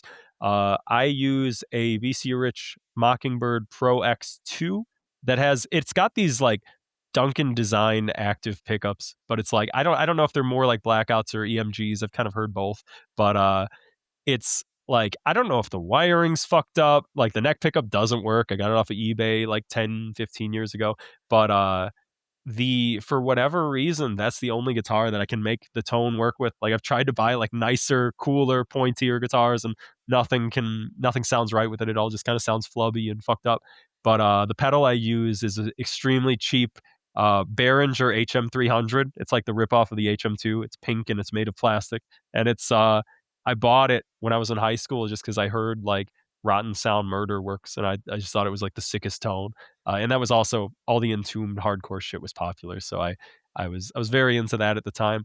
But I never really liked the actual like Swedish guitar tone, just because it's very harmonica sounding, and it's like, as someone that really likes tight thrash riffing and chugs, it's like that all gets lost in that guitar tone. So what I basically do is I use it like an EQ, so I don't use any distortion. It's just amp distortion, and then I max low, max level. Mids are like up at like 1 o'clock, right where you start getting the mids and the grime, but doesn't go full. And then yeah, no distortion. But for whatever reason, it just makes it sound insanely blown out and tight, huge low end, which is cool. So most of the time, it doesn't really sound like we're missing out on a bass. Like, I don't have any sort of pitch shifters. I don't have any like a bass amp I'm running at the same time. We did it once when we played that Northwest Speed Fest in Seattle. I used the Disease rig and they had it. And the other guys want me to do that, but I'm just like, dude, I don't want to carry a fucking bass amp around. This shit sucks. Like, I don't. But yeah, You mentioned shows coming up. You you're guys good. are playing Obscene Extreme in July. Have you now? Is this your first time outside of the states? Not you personally, but for the band. Oh yeah, yeah. It's our first time out of the States. It's my first time in Europe. I've only gone to Japan, but we're really excited. Aaron's band Molder did a tour last year and it went well, but like he definitely wasn't up for trying to, because it's just a lot of work and a lot of bullshit organizing a tour over there. Even though you can make more money back and it can make more sense, but he had gone there and a lot of people were telling him that they were fans of our band, and like they didn't even know he was in both of them. And specifically, I believe it's the announcer for the stage at Obscene Extreme was like hyping us up to Chirby, who runs the fest. And so we were talking about it and we're like, okay, like if they're down, like should we just hit them up and go? And he talked to them and they were definitely down. So we're very much looking forward to that. And it's cool because a bunch of our friends' bands are playing. Sulfuric Cautery and Morgue Breath. Tension from LA is awesome. There's a band called Retorsion from Hungary that they just put out an album this year. It's like Repulsion Worship, but a little more napalm sounding. But that band's cool, so we're pretty stoked. I'm stoked Dismember's on it. That's awesome. And you guys are playing. Ed, they're actually playing with you guys at you guys are doing Maryland Death Fest this year too, right? Yes, Yeah. And what day are you guys playing? we're playing Friday, and like it for whatever reason, we're the only grind band that day. But it's like, oh, I'll take it. We're early in the weekend. Hopefully, people won't be too fucked up yet, but we'll see what happens. Ed, when's Monstrosity playing that We're weekend? doing the pre-show with Napalm, so it's gonna Yeah, be, I think it's Wednesday. Wednesday. Yep. Wednesday. Yeah. Yep, Man, that'll I be think killer. Creators on that, like Monstrosity, obviously, Grave, Cancer, but you guys are doing that, man. And dude, I mean, we appreciate you coming on here. First of all, have you guys done much press? I mean, I think I've seen No, like one or two things, but have you done much interviews for this band? I've only done a couple. I think I did like Dylan from Head Split. I did his newsletter like years ago, probably 2018 or something. I just did recently. Someone hit me up for a zine, but I haven't really done too much other than I guess we did an interview on Justin's channel, but That's the that only was thing I've pretty much seen it. is that one. Yeah, Yeah. yeah. But it really is. It's like, it's real weird just because we were a band for several years, but it is just like the last few years have just been like a reset. So it's like, I'm sure there are a lot of people who just think we're a new band. It's like, that's fine. I don't care. Like, but that's kind of why it's like, all right, we're trying to use the opportunity. It's like to kind of reintroduce ourselves, I guess. But Yeah, I mean, yeah. where would you send anybody who wants to find anything, T-shirts, all that, We got a band camp. We have a few leftover shirts up there. All of our other recordings are up there. We will have the new one up there eventually. Hells has all of our new merch, and they have the Cold Case files still. If you come to a show, we will definitely be receiving several more LPs and CDs, so that'll be cool. Um, otherwise, yeah, we're on Facebook. I don't even bother anymore because no one sees that shit. But Yeah, Facebook's I'm turning into on. MySpace. Yeah, it's like I try to at least post stuff occasionally, and you'll get like 3 people that like it, but just to have it active. But it's like Instagram, we're pretty active on. I run all of that shit. Email is through the Bandcamp. It's just meltingrot@gmail. But yeah, it's thank you to anyone checking us out. New album is coming out in, I believe, 2 weeks from today, so we're very stoked on that. But yeah, thank you. Yeah, man. I mean, anything else you want to say on the way out of here, Brian? Um, uh, I don't know. Hey, it's fine. Yeah, fuck it. It's yeah, we appreciate anyone. If you're listening to this, I appreciate you hearing me out. But yeah, if you like what we're doing, check us out at a show sometime. Send it to someone. Go bother some people you know to listen to us. Infatuation with Premeditation comes out March 27th. And we're gonna play a song on the way out of here. We're gonna play "Blinded, Beaten, and Stabbed." Anything you could tell us about this track? This one was very much the intro, especially. I was listening to, there's a band from Japan called Realized. There's Realized Unreleased Session 2002 is on YouTube. The first song from that is very much of it. Just total napalm fucking staccato shit into blasts. And I was very inspired by that to write this one. And then it just turns into kind of a mid-paced Carcass kind of slamming sort of thing. But yeah, this song was the one that actually changed the most once we started playing with Aaron again, because it was like I had kind of programmed it to be like, I was just thinking like it's going to be mostly like a general surgery, just starts fast and then it's just mid-paced the rest of the time, but it ended up warping to being a lot more blasts, a lot more switching around, jumping around tempos, but it ended up being pretty cool. It's definitely over the last few years, it's been one of our favorite new ones to play live. So Cool, man. Well, Brian, anytime you want to come on here, man, you're welcome, and I appreciate you hanging out tonight. And hell yeah. yeah, man. And we'll say goodbye to you here in a few minutes. Everybody else, we're going to play some Melting Rot from the new record. We're going to play Blind, Beaten, and Stabbed. That will be out March 27th on Hells Headbangers. And the title again is Infatuation with Premeditation. Yeah, again, Brian, thanks a lot, man. Of course. Everybody else, this is Melting Rot. We'll be back on the Morgue with me and Ed after this track.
And that was Melting Rot with Blinded, Beaten, and Stabbed, which will be Ed actually on the operation table on Monday.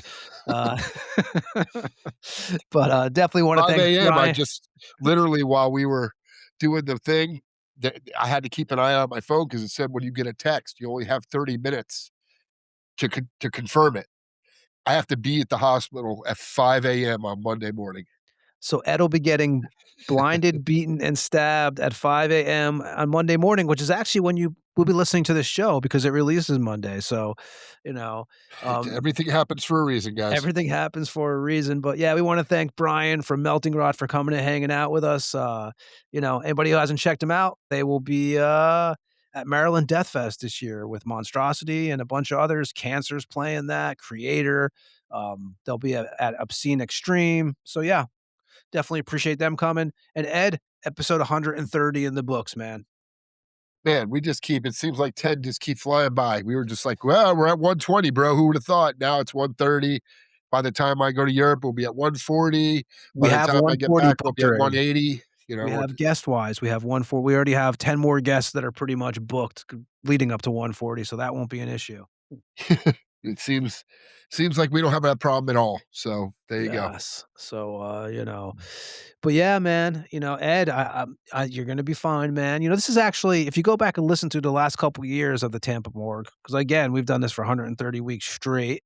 This is not the first operation that Ed has been through. So, No.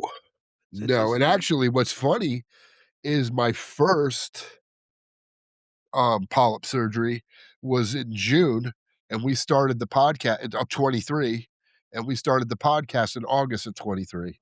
So technically, I was 2 months before we started. So yeah, go dude. And figure. you're going to be fine, man. I have no Yeah, doubt. actually, Dude. we're and all joking aside. I mean, aside from shit going wrong with anesthesia, basically it's all the heavy lifting was done the first surgery, like where they had to remove bone and do all that stuff to be able to get the polyps out. She said it's basically like going in and just like vacuuming it. Yeah. Yeah. There you go. So tell us that. Tell us Yes. what's going to happen. I leave all my germs.